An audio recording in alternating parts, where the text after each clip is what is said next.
Hey guys, welcome to another ride in the struggle bus where every wheel is an empty triangle. On today's bus ride, we're playing against a 13K on OGS, but this 13K is still actively improving through the ranks, so you're going to notice he's going to be quite a bit stronger than what you'd expect from a 13K player.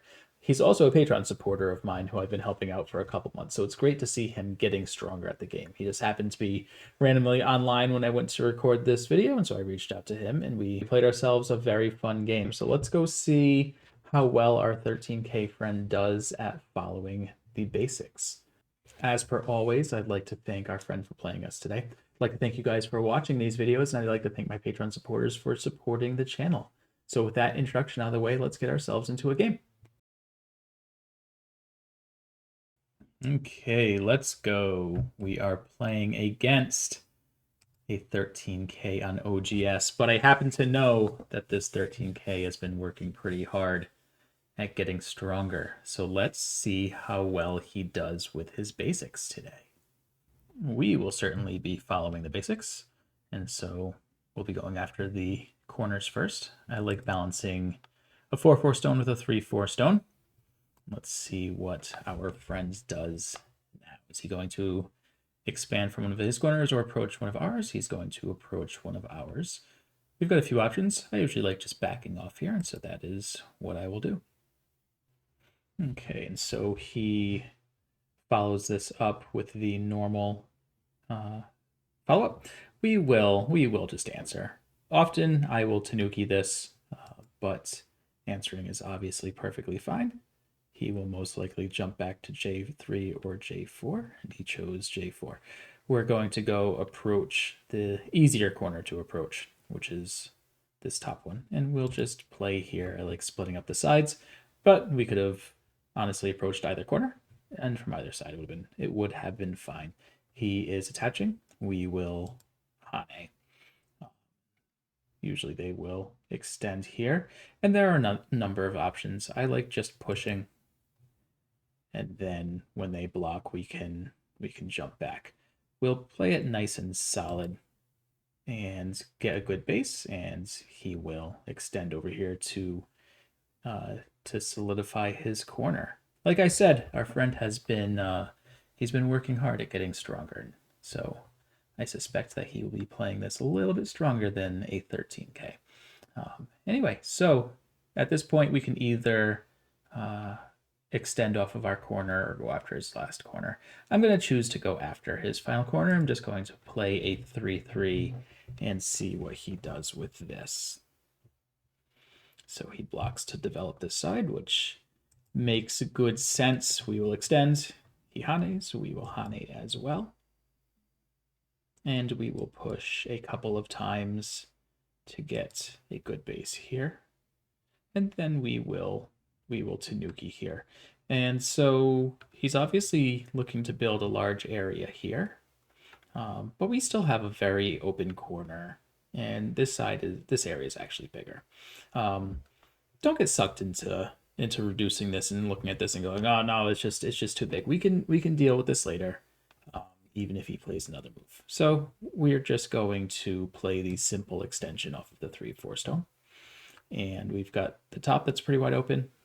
The left side, there really isn't too much for him to develop there, so I don't suspect that he will.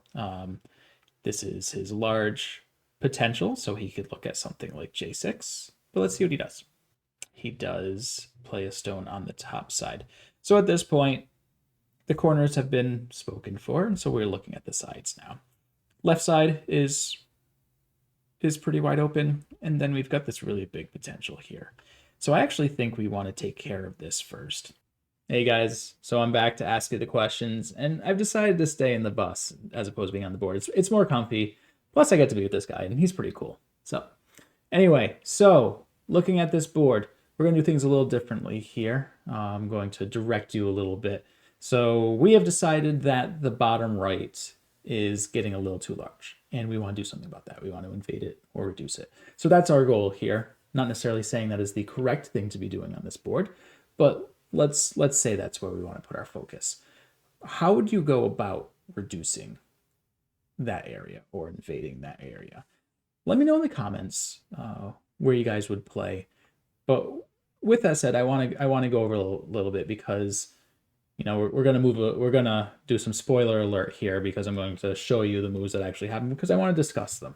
So now that you've given it some thought as to where you'd play, I'll show you where I end up playing in this game.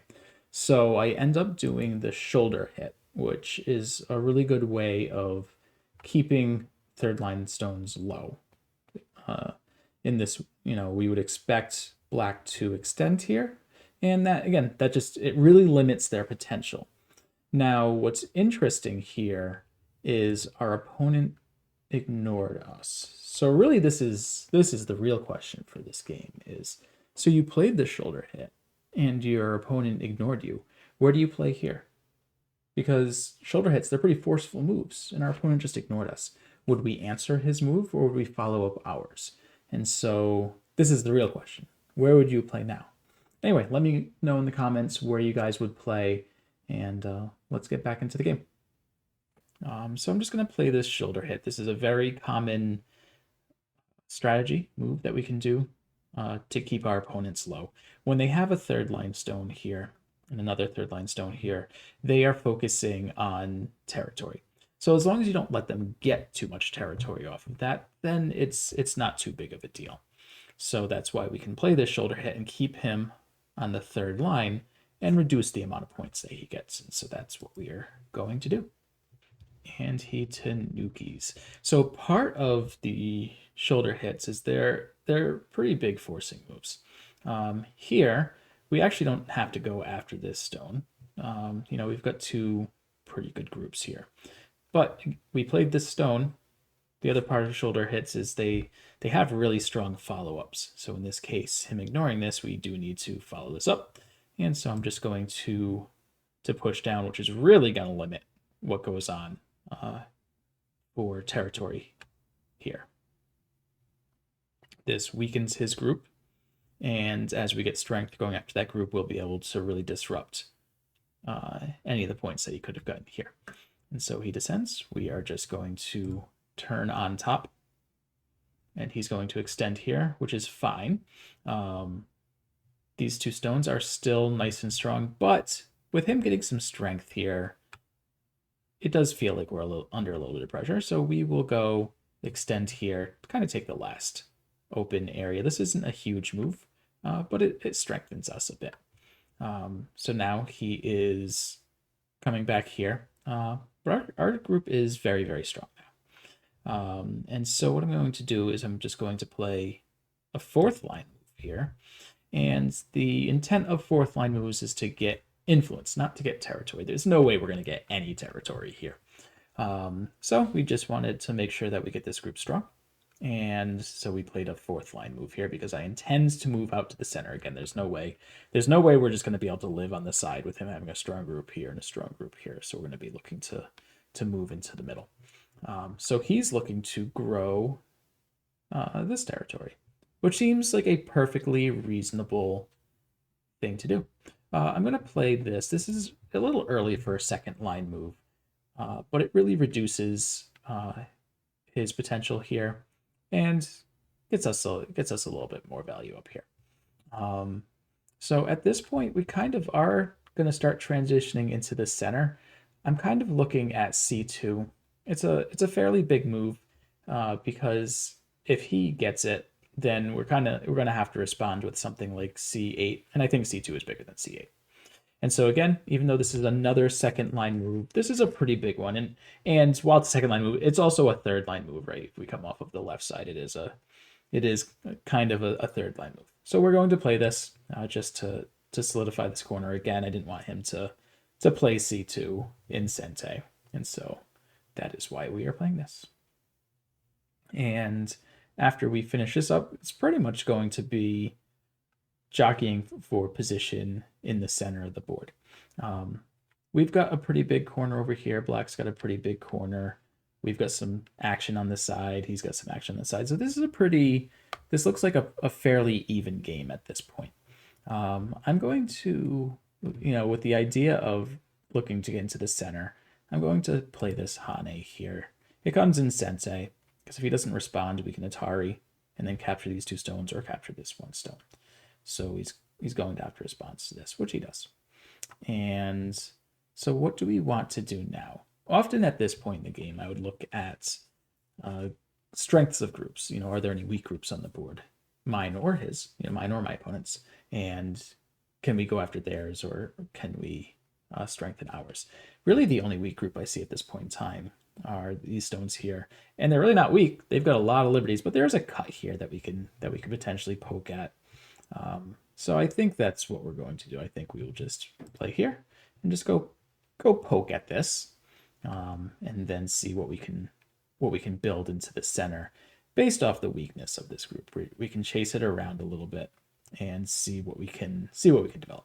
So going to play here with the intent of trying to get something into the center, and he is dropping to the second line, which seems reasonable. But here, these are the second line moves that we don't really like too much to have to play, right? This feels like it's a cost of leaving this group behind. So we could look at pressuring this stone, but I think I just want to continue developing stuff in this center. And what's the best way to do that? We probably want to look at reducing this while growing this at the same time. So let's play a move to reduce the potential here and see if we can grow into the center. So I think playing somewhere between these stones makes sense. Playing one of these two, in between the stones makes sense. Which one's better? I have no idea. They both seem perfectly reasonable to me. I'm going to play this one. There's no real intuition here. This is just, I wanted to play on this line. I wanted to play in one of the two center spots, and so I chose one of them. Again, the goal of this move is to reduce the top and see if we can develop the center. The center is really tough to develop. So he's going to challenge us on this. He's going to say, not today, bus. We are going to resist this. Things are going to get a little hectic here because we can push through. But if he pushes here, then we start getting a little weak here. But I still think this is probably the move to do, because we can give up these two stones if needed.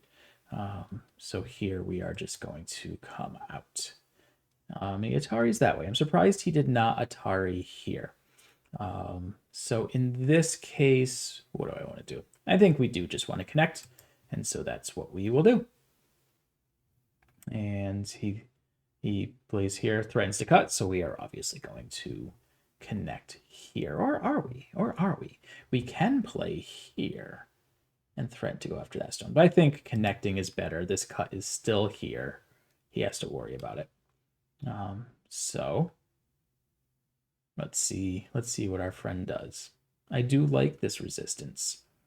I think that if he had played the Atari at R13 instead of Q12, if we go back here, I think if he had played here, he had some potential to get these stones, but I'm not sure. Again, I was saying I was willing to give up those two stones, but either way. So okay, so he does protect his cut. I think we need to do something about this. So we are going to play. This is actually a little tricky. How do we want to make sure that this group does not die? I think it's our turn to play the sad second line move. Play here, look to see if we can connect up, and this protects this push at R12. Okay, so he looks to block us there. So how do we want to go about this? We have this Atari into this Atari, but I don't actually think that works. I think I just want to play this Atari and then break out. This cut will still be here, so he has to do something about that. We're just going to play this Tiger's Mouth to help us move out. I really like how he's handling this. He's not backing away from this fight. I think he's handling this fight very well. And so he looks to block us from escaping left. I think we will go this way then. He won't be able to contain these stones, but he can look to attack them to get profit. Looks like he could get some profit here. This is, I'm not sure that this exchange was good. It forces us to connect, but he loses a liberty here, which could become very relevant because he does have to concern himself with this cut. And he also lost a liberty by playing this, right? Because we can push through and look at this cut as well. So I'm just going to make sure we can get out first. So let's play here. Get out. This really threatens this this cut now. He's going to follow here. I don't think he can cut this off. Looks like he's really wanting to build this up, which is, you know, not the greatest for us. So we should probably do something about that as well. But I'm trying to figure out if now is the time to take this cut. And I don't think it is. I think we want to break this up over here. So I'm going to play here, extend our corner, and go into this area that he's looking to build up. Okay, so he looks to reduce us. I think we will just answer and build up this corner. And he's just going to push. He's going to try to push through. We're obviously going to block that. We need to protect our cuts. And now he is running out. But this is still where a lot of his potential was and is. And so we are going to run out as well. This just looks to, again, to break up his potential here. So what do you guys think at this point in time? Very, very typical from a 13K player, right? I mentioned that there was a good chance that he was going to be playing considerably stronger than your typical 13K, and I think that is very much the case. I think he's playing this very, very well. So I think we need to do something about this area in general. And so I'm just going to play here to make sure that we somewhat link these stones up together. Yes, we have the elephant eye here, but we have reasonable answers to that. But maybe it is just worth doing this and then looking at this cut.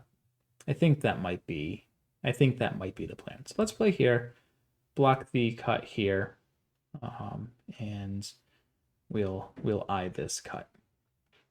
Okay, so he plays here.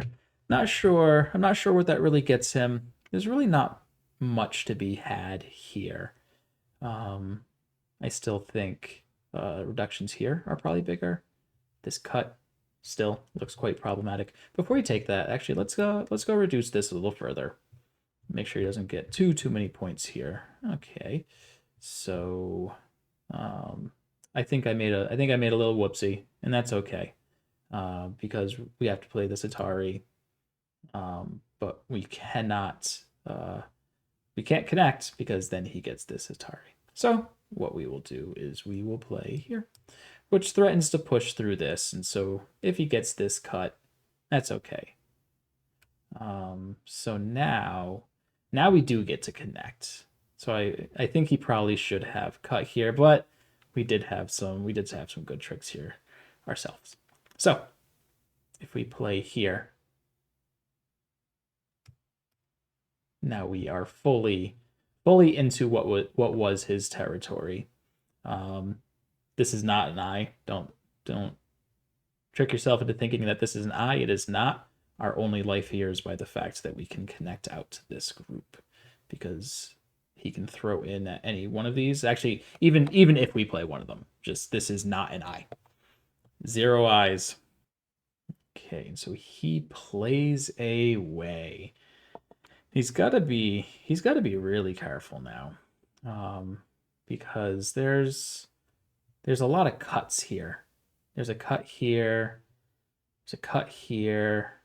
There's a cut here. Many cuts. Let's play here, just to shore up this corner. This is not a big move. It's endgame, but we chose to play it. I'm unsure which cut I want to go after, if I'm going to go after any of them at all. And he plays this, which is a pretty small move, all things considered. There were no points down here for me. I'm going to follow this up with the Hane here, see if he will save this stone.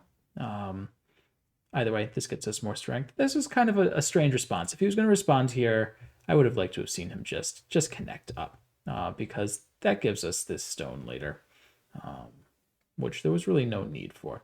So what do we want to do now, team?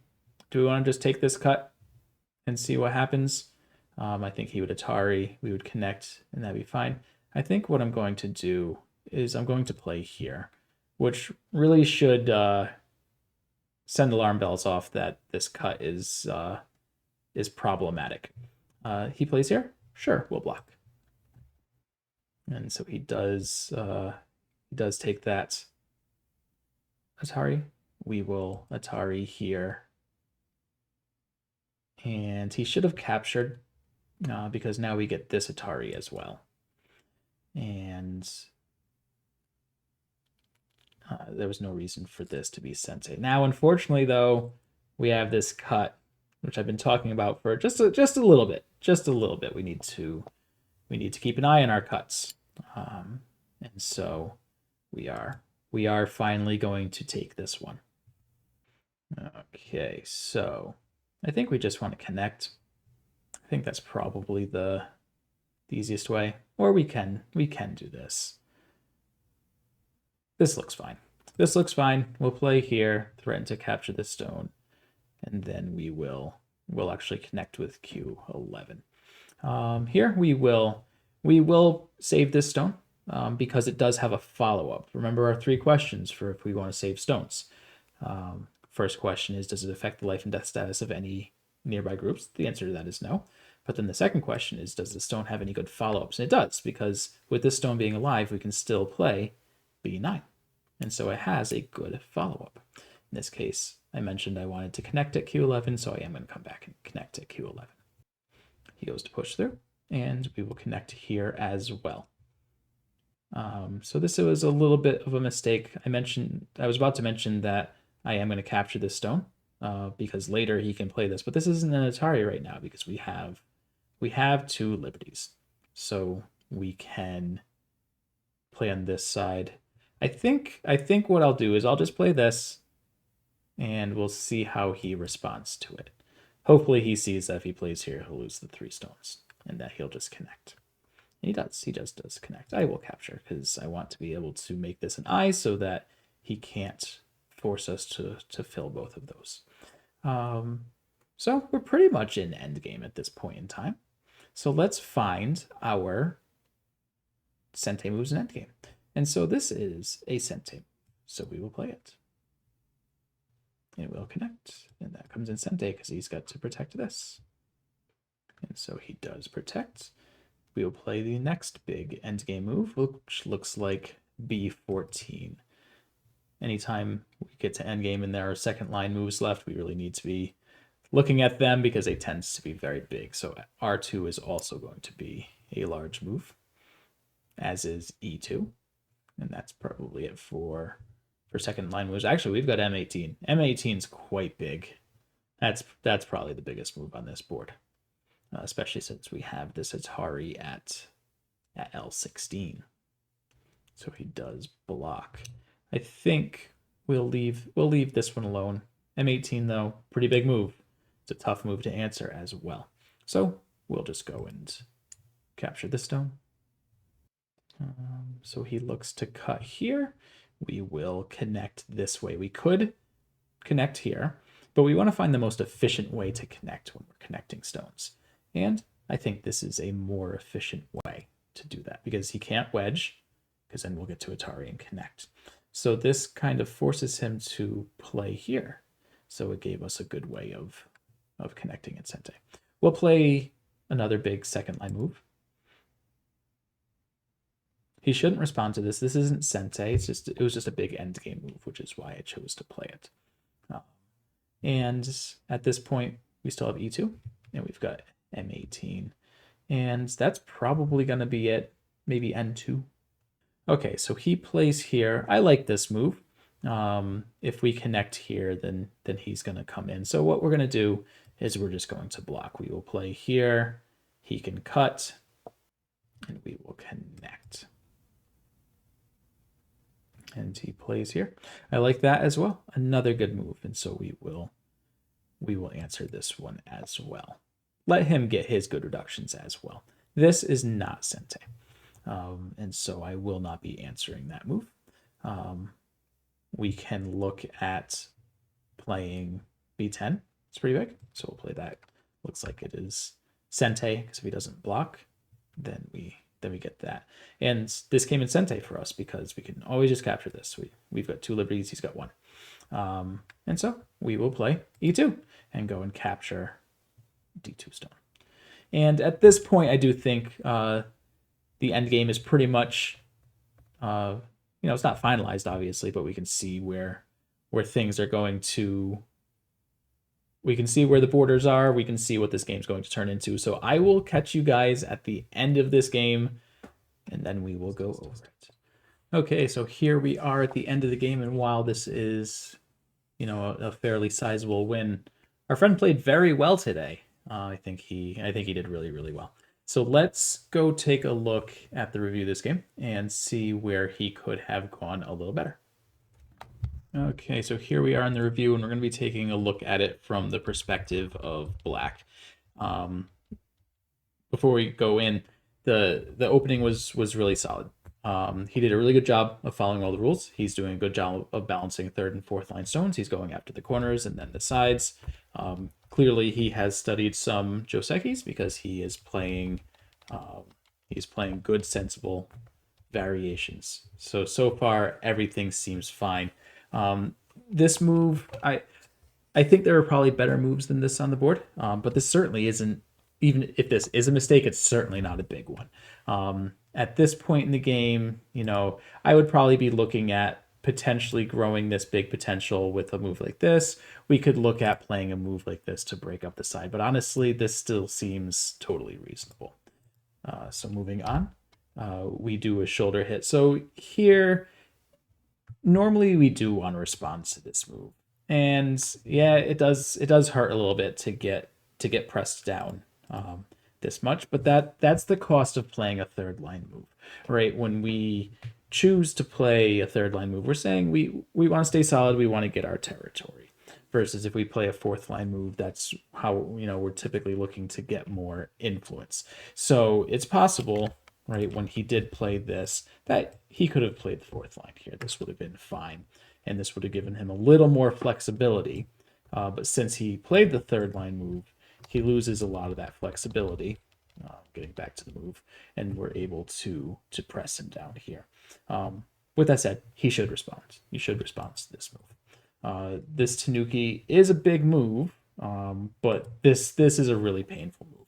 And you saw how little points he ended up getting here at the end of the game, when he did have a lot of potential here, right? If we look at this, this board, and we remove these, you can see how much potential he has in this area, and he ended up kind of squandering that a little bit. And I think that was probably the biggest mistake of the game from a decision standpoint.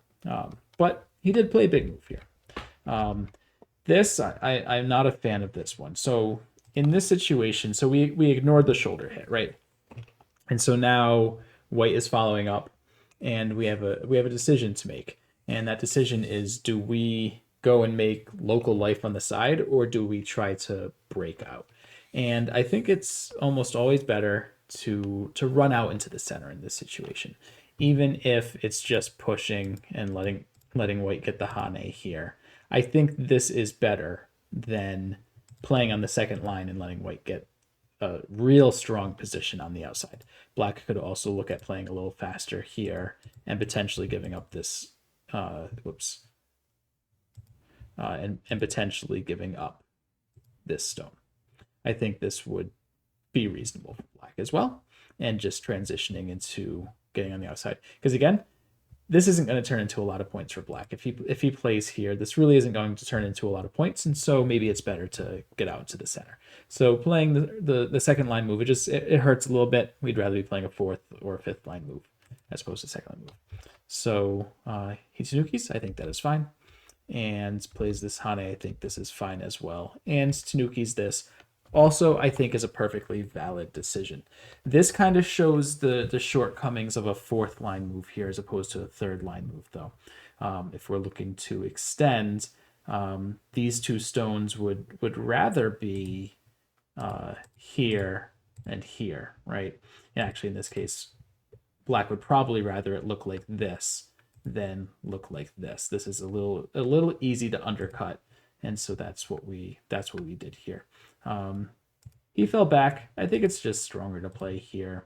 There might be a little more Aji for white, but I think this is better. But it's fine. White plays down, and when black plays here. It still seems a little early for.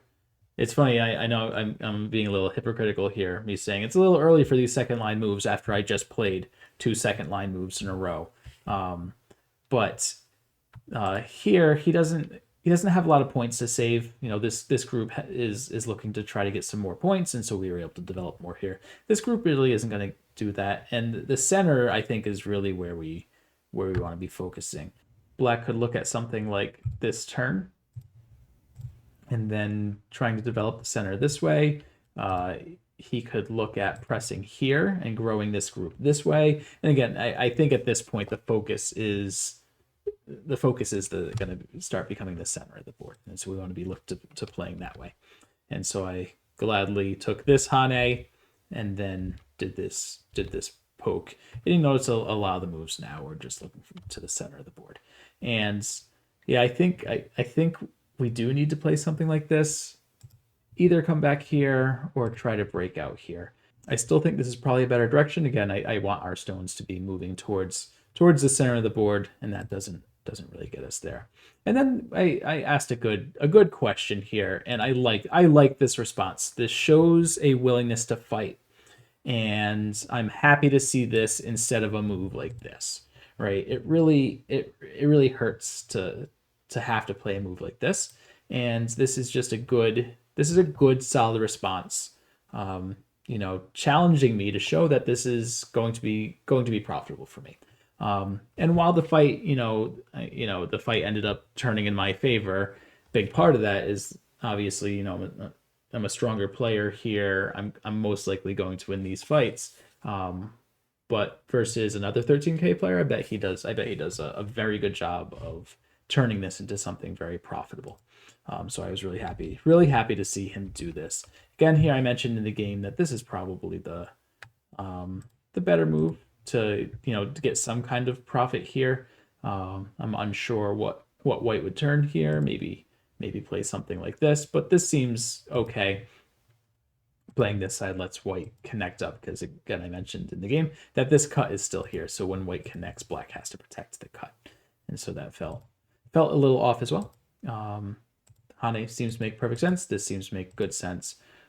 This is a little problematic here because I didn't end up taking this cut.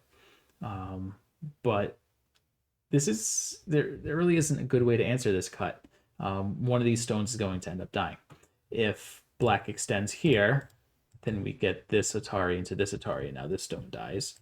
And if black connects here, then this stone dies.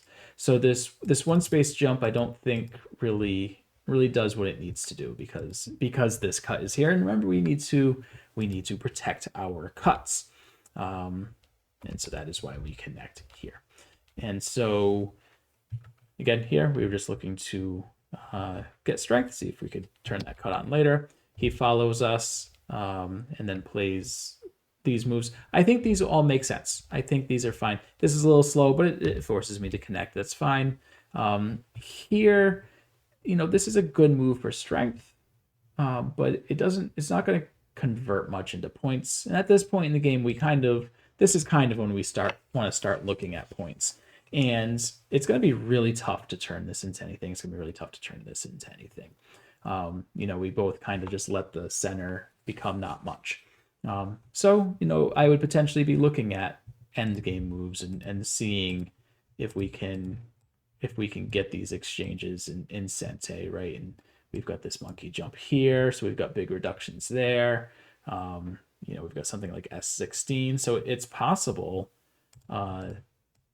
that, Black can get all of these, all these big moves in Sensei, and now all of a sudden, doesn't look too bad, right? Black's doing a really good job of solidifying his territory.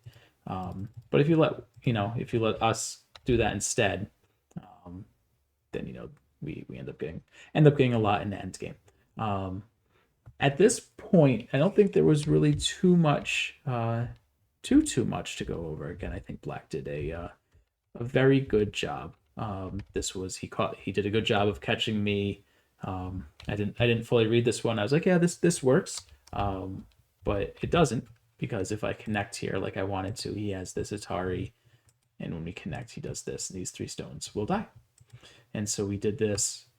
I expected him to play here to get this stone, but he does need to be careful, right? That it's possible that he was concerned with this, right? Because now if we push and he blocks, we get to get out this way, and this looks awkward, but it still doesn't look too bad. I think this is probably a better outcome than what happened in the game of letting us connect here. So again, I think he did a good job of finding this, but I think it was worth taking this, even if it lets White get this, because maybe we even do something like this, and then he can play here. Again, this looks reasonable for Black. White will be able to connect out, but all of this seems fine. And so moving on, now we pretty much get into endgame, and this was kind of the last tricky bit looking at this cut, because if we had just taken this cut immediately, it's possible that Black could connect out here. I hadn't fully read it out. Maybe it is still just completely cut. But I think once we played here, this should have sent alarm bells off that something is going on over here, and Black probably should have connected. So I think that's where we'll leave this one. Again, I think our friend played very well today, and I'm happy to see him getting stronger week after week, because he has not been playing too long, and every time I play him, he's considerably stronger, which always makes me happy to see. So thank you guys for coming out for another ride in the Struggle Bus, where every wheel is an empty triangle. Have a good one, guys.